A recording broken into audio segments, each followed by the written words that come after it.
에베소서 1장 15절부터 23절까지 오늘 다루는 부분은 바울의 에베소 성도들을 향한 기도의 전반부입니다.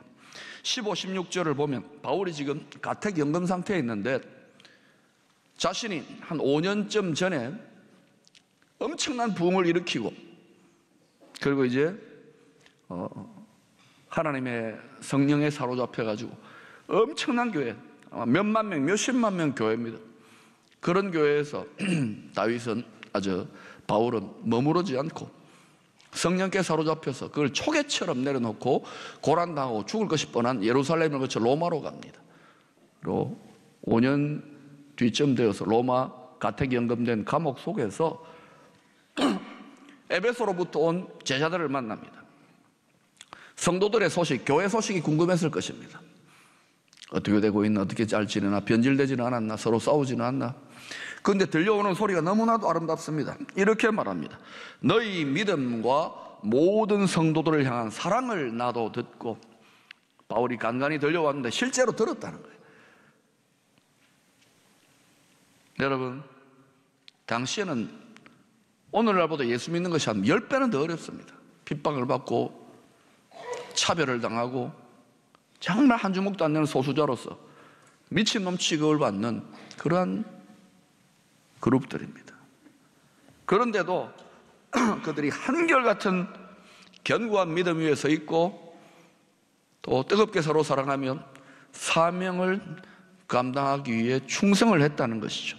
이 소식을 바울은 복음 때문에 감옥에 갇혀 있는데 이 소식을 전해 들으니까 얼마나 위로가 되고 감격이 되었을까요?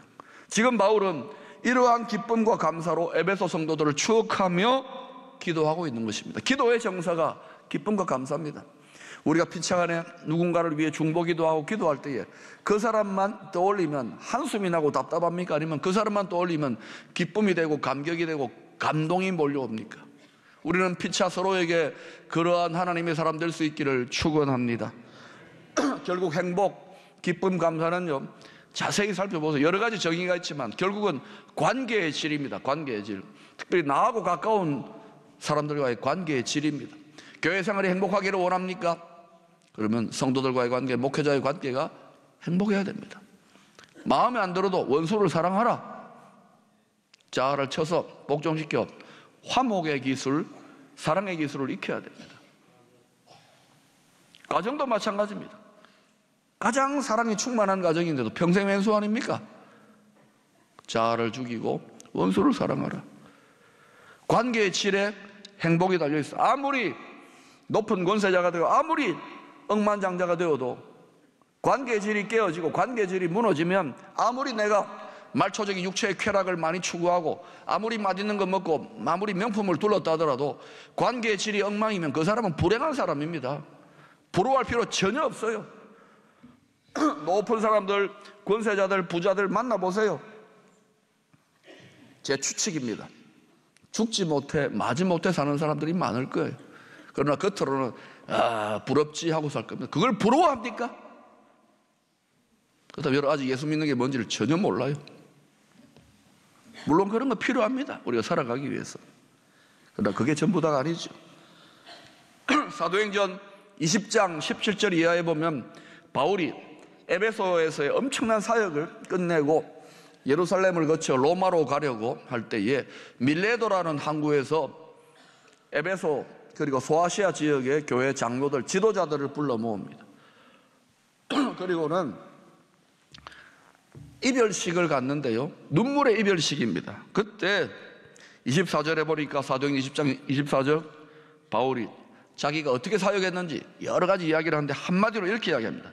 하나님의 은혜의 복음을 증거하는 일을 마치려 하면은 나의 생명조차 조금도 귀한 것으로 여기지 아니하노라. 우리 목사들이, 교회 지도자들이 성도들에게 설교도 하고 큰 소리도 치고 이렇게 저렇게 하라고 그러지만 제가 이 말씀을 준비하면서 나의 생명조차 조금도 귀한 것으로 여기지 아니하노라. 나 자신을 먼저 돌아봐요. 교회 지도자 되신 분들이 있습니까? 나의 생명조차 조금도 귀한 것으로 여기지 아니하노라. 그리고 이제 배를 타고 바울이 떠나가기 직전에 그 밀레도 항구에 전속 나온 교회 지도자들과 이별하는 장면이 사도행전 20장 36절 37절에 나옵니다. 이 말을 한 후 무릎을 꿇고 그 모든 사람들과 함께 기도하니, 항구에 나온 많은 사람은 그 모습을 쳐다볼 거예요. 무릎을 꿇고 모든 사람들과 지도자들과 함께 기도하니 다 크게 울며 바울의 목을 안고 입을 맞추고, 바울도 사랑하는 성도들과 교회를 두고 떠나가기 싫었을 것이고, 교회 지도자들과 성도들도 뻔히 고난당하고 성령에 사로잡혀 죽으러 가는 바울 보내기 싫었을 거예요. 여러분, 이 모습을 상상해 보세요. 서로 물고 뜯고 싸우는 모습입니까? 복음의 사명을 위해서 고난 속에서도 서로 다 주의 사명을 위해 열렬하게 동지의식이 이런 거 아닙니까? 가슴 속에서 여러분 무언가 뜨거운 것이 올라오지 않는지요? 얘들 왜 이래 우나 미쳤나가 아니지 않습니까? 저는 요즘 이 에베소 교회와 함께 고린도후서 8장에 나오는 마게도냐 지역에 바울이 개척했던 교회, 다시 말해 유럽 지역의 초대 교회의 모습을 가끔씩 묵상합니다. 고린도후서 8장 1, 2절에 바울이 그들 초대 유럽 교회, 바울이 개척했던 교회 성도들의 믿음의 모습을 이렇게 자랑합니다. 자랑입니다. 여러분 읽어봅시다. 시작. 형제들아, 하나님께서 마게도냐 교회들에게 주신 은혜를 우리가 너희에게 알리노니, 환난의 많은 시련 가운데서 그들의 넘치는 기쁨과 극심한 가난이 그들의 풍성한 연보를 넘치도록 하게 하였느니라. 그냥 기쁨이 아닙니다. 다 갖추어지고 모든 것이 넘쳐나는 이런 것이 아니고, 많은 환난과 시련 속에서 넘치는 기쁨, 그냥 기쁨도 아니고 가슴이 터질 것 같은 기쁨. 이게 세상적으로는, 인간의 상식적으로는 이게 말이 안 되는 거 아닙니까? 어떤 환난과 어떤 시련인지 모르죠. 많은 환난이랍니다. 많은 시련이고 그 속에서 넘치는 기쁨. 환난과 시련이 그들 속에 있는 천국의 기쁨, 주 안의 기쁨을 빼앗아갈 수 없는 거예요. 기쁨이 능력으로 박혀버린 거예요. 극심한 가난한 성도들이 많았는데다가 뭐 경제적으로 공황에 완전히 어려웠는 것 같아요. 어떤지 모르지만 극심한 가난 속에 풍성한 연보, 연보가 뭔지 아시죠? 풍성한 연보가 넘쳤다. 풍성, 넘침. 이들은 당시에 세상적으로는, 그 당시에 귀족들이나 부자들 보기에는 가난하고 작은 성도요, 작은 교회였겠지만 믿음에 있어서, 은혜에 있어서는 정말 풍성하고 큰 자들입니다. 아마도 당시 예수를 믿는 여러 성도들 중에서 몇만 명 안 되는 그들 중에서, 그 교회들 중에서 세계에서 제일 잘 믿는, 주님의 시선을 빼앗아버린, 주님의 감동을 빼앗아버린 세계 제일의 믿음으로 소문난 교회, 천국의 소문난 교회가 마게도냐 지경의 교회, 에베소 지경의 교회가 아니었는가 생각합니다. 여러분, 우리는 어떤 소문을 내고 있습니까? 혹시 악취를 내고 있는 건 아닙니까? 여러분이 교회라는 사실을 기억하십시오.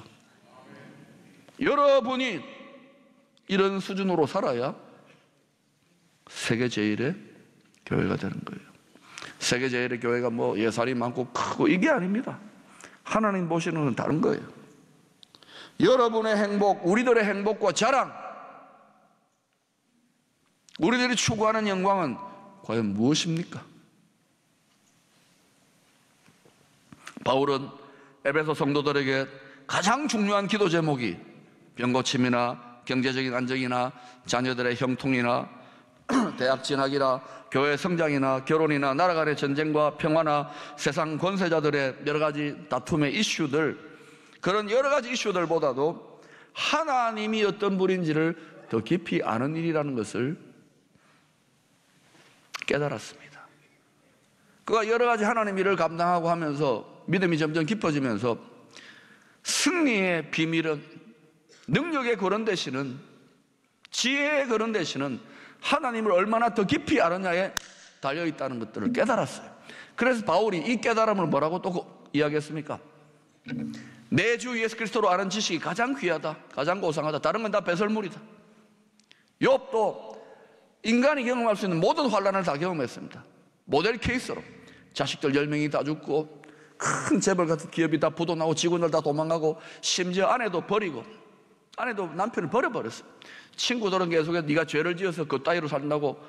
그리고 몸에도 병이 나가지고요, 피부암 같은 게 걸려가지고 기와장으로 피부를 벅벅 꺾습니다. 사람들이 가까이도 가지 않아서 짐승처럼 되어버렸습니다. 흠잡을 데 없는 하나님의 의인이 말이죠. 성경에 나와 있잖아요. 당시 예수를 하나님을 제일 잘 믿는 사람인데 죄 지어서 그렇다고 비난할 때에 그가 불평하고 원망하고 싶은 마음이 많아서 괴로워서 하나님께 하소연합니다. 그 투쟁의 과정 속에서 욥기 결론에 욥이 뭐라고 합니까? 불평과 원망이나 의심도 다 내려놓고, 하나님, 내가 뭐 하나님을 잘 믿고 좀 아는 줄 알았는데 내가 이제 티끌과 재 가운데 회개합니다. 전에는 내가 귀로 듣는 것처럼 하나님을 알았는데 이제는 눈으로 보는 것처럼 더 깊이, 더 입체적으로 알게 되었다는 거예요. 하나님을 알고 나니까 어때요? 그가 기도하니까 친구들이 용서를 받고 하나님이 그를 얼마나 존귀하게 높여주는지 갑절로 10배로 모든 걸 다 갚아주시잖아요. 여러분 인생의 환난과 고난과 끊임없는 문제와 시련이 왜 생겨납니까? 하나님이 나를 좀 더 깊이 알라고. 무엇이 여러분 인생에 제일 중요합니까? 하나님을 더 깊이 알면 그것이 내가 생명을 다할 정도로 중요한 일이라는 걸 여러분 확신하면 나머지 문제는 저절로 옵니다. 여러분의 어마어마한 존귀와 영광과 권세와 재물을 맡겨도 타락 안 할 정도 되면 맡깁니다. 그래 맡겨보았더니 열심히 구해가지고 얼마나 많이 자빠지고 넘어집니까? 감옥 들어가고. 다윗도 그러지 않았, 솔로몬도 그러지 않았습니까? 여러분이 그 엄청난 세상의 축복을 감당할 수 있겠습니까? 저는 조금 부족한 지금이 교회가 좋을 때라고 생각합니다. 넘쳐나고 모든 것이 넘쳐나면 분명히 우리는 변질될 것입니다. 분명히 타락할 것입니다. 그때 도망가세요. 타락 안 하는 것을 도망가세요. 오늘날 전 세계 교회 2000년 교회 역사 속에서, 한국 교회 역사 속에서 그런 일들이 계속 보이고 있지 않습니까? 그러나 세상에 배설물 같은 것도 필요합니다. 돈이 있어야 선교도 하고 착한 일도 하고 권세가 있어야 영향력도 발휘하고 지식이 있어야 교육을 해야 되죠. 그러나 여러분 그 전에 예수 생명다에 바로 믿는 이 정신이, 이 성령의 신, 성실이 우리 육체에 바로 박혀야 되는 거예요. 그때 모든 것이 다 풀어지는 거예요. 예수 100만 명, 1000만 명 제 아무리 믿는다고 예수 코스프레를 하더라도, 예수 파리를 하더라도 거기에서 능력 안 나타납니다. 그건 본질적으로 탐심을 숭배하는 거예요. 세상에 수많은 사람들이 제발 교회여, 성도들이여 똑바로 믿어달라고 울부짖는 비판의 소리들이 들리지 않습니까? 여러분이 교회라고 해요. 여러분이. 다니엘서 11장 32절에서도 바울은 성도의 승리를 위한 동일한 말씀을 하고 있습니다. 오직 자기의 하나님을 아는 백성은 강하여 용맹을 떨치리라. 승리가 어디에 있습니까? 여러분, 세상 권세자들의 최측근이 되고 신임을 받아도 높아지고 비밀을 알게 되는데, 모든 우주 만물의 최종 권세자인 하나님의 최측근이 되고 하나님의 신뢰를 받는 자식이 되고 성도가 되면 어떤 일이 날까요? 우리 심령에. 하나님이 이 세상을, 우리 인생을, 우리 가정을, 우리 교회를 어떻게 이끌어 가실 것이지, 하나님의 구원의 경륜, 그 비밀한 계획들을 탑시크릿, 천기, 1급 기밀을 알려주십니다. 이건 아무나 예수 믿는다고 다 알려주지 않아요. 보안 유지란 게 있잖아요. 탐심으로 가득한 성도에게 알려줘 보세요. 성숙하지 못한 성도 사고칩니다. 사고쳐. 그러니 여러분, 같이 예수를 믿고 하나님을 섬기지만, 하나님을 사랑한다고 하지만 비밀을 아는 정도가 다 달라요. 이 세상을 움직이는 우리가 모르는 어마어마한 비밀들을 높은 권세자들은 알고 있지 않습니까? 여러 정보기관 첩보들. 그것과 마찬가지인 거예요. 누구의 최측근이 되기를 원합니까? 누구에게 친밀하기를 원합니까? 예언이다, 지혜다, 지식이다, 계시다, 그걸 인간의 용어로, 신학적 용어로 은사라고 풀어놓아서 그렇지, 그거는 여러분 우리가 하나님의 마음을 알고 하나님을 생명 다해 사랑하고 마음 다해 사랑하면 저절로 알게 됩니다. 맞습니까? 하나님의 마음이 내 마음에 임했어요. 그 입만 열면은 그게요 전부 하나님 말이 되는 거예요. 하나님 말을 하면 그게 능력으로 나타나게 되어 있는 거예요. 어렵습니까? 어렵지 않습니까? 왜 이렇게 대답이 시원치 않습니까? 한 번 더 합시다. 어렵습니까? 어렵지 않습니까? 근데 왜 안 됩니까? 자신이 없죠. 이게 어려운 게 아니에요. 하나님은 절대로 어렵게 안 만들어요. 우리가 욕심 덩어리가 되고 탐욕 덩어리가 되고 여기에 이 생명에 대한 육신의 생명에 대한 집착이, 이 세상에 대한 집착이 얼마나 끈질긴지 그거 움켜쥐다가 헛똑똑이 되고 다 망하는 거예요. 대한민국도 이 정신으로 뭉치지 않으면은 교회 역사 속에서 산봉우리와 같이 우뚝 솟은 신학자들을 언급할 때 늘 단골로 등장하는 사람이 있습니다. 바로 13세기에 활약했던 위대한 신학자 토마스 아퀴나스입니다. 보세요. 머리를 아주 독특하게 깎았어요. 자, 다음 주 저렇게 깎아볼까? 그는 하나님을 깊이 만나고 소명을 깨닫고 수도사로서 이 사람 특별히 지혜가 있어서 신학 저술을 하는데요. 하여튼 방대한 신학 저술. 저도 신학대학 다닐 때에 대학원 다닐 때 도서관 가가지고 이 아퀴나스가 쓴 신학대전이라는 책을 이렇게 앞에 썼어요. 그리고 이렇게 구경만 해서 만지기만 했어요. 다 읽을 자신도 없고 몇 군데 이렇게 교수님들이 페이지 적어준 거 발췌해가지고 읽어보고 했어요. 다 읽지도 못했어요. 다 읽을 필요도 없고.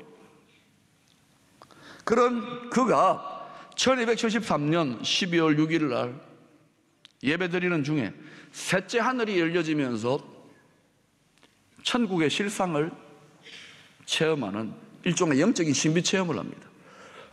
그러고 나서 그가 딱 저술 활동을 중단해요. 열정적으로 수십 년째 해왔는데 레지날다라고 하는 그의 수행비서가 스승님 왜 이제는 글을 안 씁니까? 신학 작업을, 저술 작업을 안 합니까? 했더니 이렇게 이야기합니다. 레지날드, 나는 더 이상 할 수가 없다고. 내가 본 것에, 내가 경험한 것에 비하면 지금까지 내가 하나님과 천국에 대해서 좀 안다고 쓴 것들은 모두 다 지푸라기와 같은 것들이라고. 여러분, 저는 막 이렇게 설교한다고 큰 소리 치고 목사님들이 가르친다고 하지만은요, 조금 더 하나님을 조금 더 깊이 알아가 보니까요, 정말 멍청이 바보구나. 신학교 10년 넘게 공부하고 박사까지 따고 목회도 지금 담임 목사 한 15년이 됐는데도 어째 이렇게 모르냐, 어떻게 이렇게 무능하냐, 어떻게 이렇게 어리석으냐. 여러분이 하나님을 좀 압니까? 성경을 압니까? 천국을 압니까? 그 비밀을 다 깨닫습니까? 착각한 자유입니다. 진짜로 천재적인 학자들, 진짜로 박사들은요, 깨닫는 게 뭡니까? 박사가 뭡니까? 내가 이렇게 모르는구나 하는 걸 더 많이 알기 때문에 학위 주는 거예요. 교만할 이유가 전혀 없어요. 그래서 바울이 깊도다 하나님의 지혜와 지식이요, 그 누가 그걸 알겠느냐는 거예요. 조금 티끌만큼 아는 거예요. 교만하면 안 돼요. 다 아는 것처럼. 여러분, 요즘 이런저런 똑똑한 지혜자들, 논객들의 이 세상 돌아가는 일, 지금 우리나라 여러 가지 중요한 일들이 돌아가는데 논평이 많습니다. 저도 가끔 들어봅니다. 그런데 여러분, 들어봐도 그 어느 것 하나 시원하지 않지요? 완전하지 않지요? 답답하지요? 아마 여러분도 그럴 것입니다. 들어보면 들어볼수록, 보면 볼수록 바닷물을 마시는 것처럼 갈증이 나고 답답할 겁니다. 만약 여러분도 이런 경험을 한다면 이제 기도로 돌아갈 때입니다. 말씀으로 더 깊이 나아갈 때입니다. 하나님께로 더 가까이 나아갈 때입니다. 하나님만이 완전하게 다스리시고 완전한 지혜 가운데 계시기 때문에. 호세아 6장 3절에 호세아 선지자가 당시 어둠과 혼돈의 시기에 백성들에게 외쳤던 말씀이 나옵니다. 그러므로 우리가 여호와를 알자, 힘써 여호와를 알자. 그의 나타나시면 새벽빛같이 어김없나니 비와 같이 땅을 적시는 늦은 비와 같이 우리에게 임하시리라. 주님은 요한계시록 특별히 힘든 시대에 자신을 역사가 어두움 가운데 처할 때에 자신을 광명한 새벽별로 계시해 주셨습니다. 여러분 마음이 어두워집니까? 세상이 한치 앞을 모를 정도로 캄캄하게 어떻게 돌아갈지 모르는 상황입니까? 이때야말로 광명한 새벽별은 언제 만납니까? 새벽에 만납니다.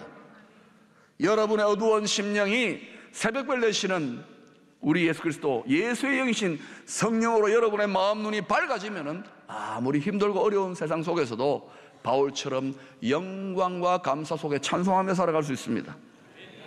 여러분이 신앙생활을 하면 할수록, 기도를 하면 할수록 불평과 원망과 한과 스트레스와 어둠과 멍해 가운데, 혼란 가운데 살고 있습니까?